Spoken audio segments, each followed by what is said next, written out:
I just want to go out by saying I am no politician. I am no bigwig. I am far from educated enough to grasp anything in detail as to how or why you guys think whatever's rational. But I just know why socialism validates a kosher structure for a communal interest to provide itself necessitative things if capable under the construct of your modern state of technological advancement. And I know capitalism justifies rationally through variables, unfortunately, which center around greed, a variable price philosophy of it's really worth whatever it's worth to you, like a piece of art. Whether it's artistic or whether it's the neatest doodad ever invented. It's worth what it's worth on this whatever supply and demand venture an economist comes up with for this business plan and the economic backbone of creating a want, an unnecessity. And I'm cool with that. I think capitalism validates a very rational structure onto which to principally bring a want into the market under the notion it's worth what it's worth to the consumer. Now, the extreme amount of variables in between want and need by modern standards, modern production, and how a modern society pejoratively validates the circumstance under which what is and isn't a need or want is extraordinarily gray. So, if you're thinking proactive for happiness, hopefully you'll come to a good medium there. But that's as best I really understand it. And I know there's a lot of flaws in how simple my perspective is. But if you take on healthcare with a mindset overlooking how a car mechanic gouges you with sometimes even a totally fake problem, how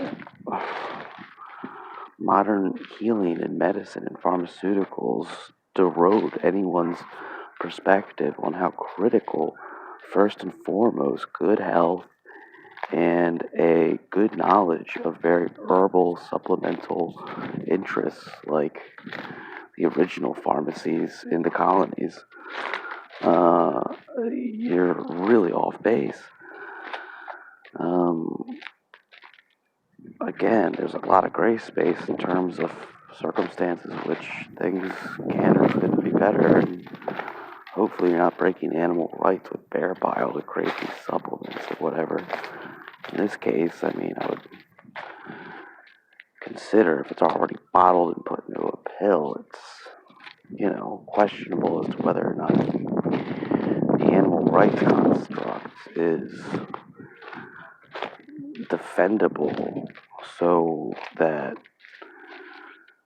you can rationalize dying or watching your loved one die, knowing it could have been as quickly accessible and affordable and doable as however long it's going to take us to find a chemically laboratory based patentable vaccine or something. But I don't want to get into this because there's so many ways that the well-educated intellectuals can just batter me to the ground for even thinking like this. So I'm done with it, But Canada's is right. You should do the old-fashioned measure, like Bernie Sanders says, to socialize your medical system. And in the age of Elon and Jeff, I mean, the delivery, the execution of internet communication. I mean, without Elon, internet's so easy to access cheaply for a government to create. Anyways, I'm not going to get into it this time. But that's all it comes down to me. And I don't know what variables and what pulleys these bigwig politicians are pulling to make a compromise. But clearly, in my opinion, from the simplest point of view I can see, both parties have perfectly gone backwards unto itself in such a manner. Nothing's going to ever happen. It just doesn't seem like it ever will. We're always going to be forced into this epic, retarded competition in guinea pigism for every new solution, every validatable necessity and want. And it's just, I don't see it working.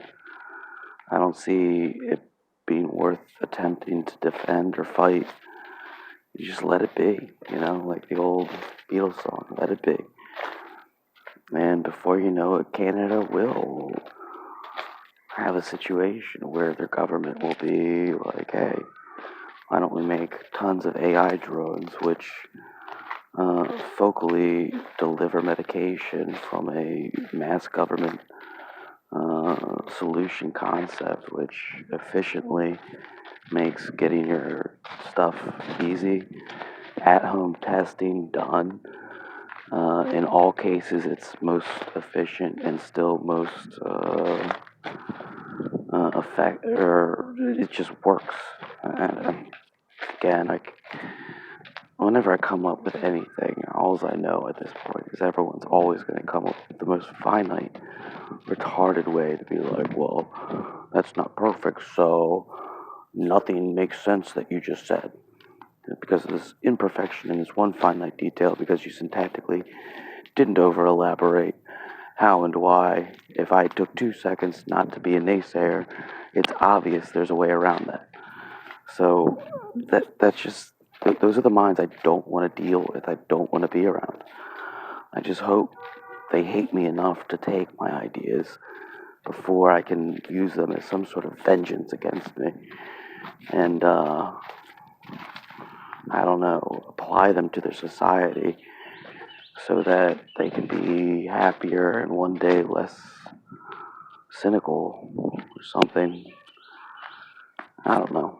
Now I'm being cynical, clearly, but if you saw specifically from my shoes what they're doing, you'd see where and how I've come to this place. I know it's so weird because of how nice and benevolent I was being yesterday. It was Easter, so I had to keep myself in the role, in the mode of a good Christian, a loving optimist, and all that good stuff. But it's not until you get into a good environment that you can really consistently achieve a heavenly mindset, if you will. And thus and then therefore create a literal heaven on earth with, a nice house, a loving wife that you treat wonderfully. And, after that, it's just a happy wife, happy life. And if you're your own boss and you got a simple business to run and it makes plenty of money, so be it. Be happy. That's heaven. 6-figure income, your own simple business, and a happy wife and a happy life, in my opinion, personally.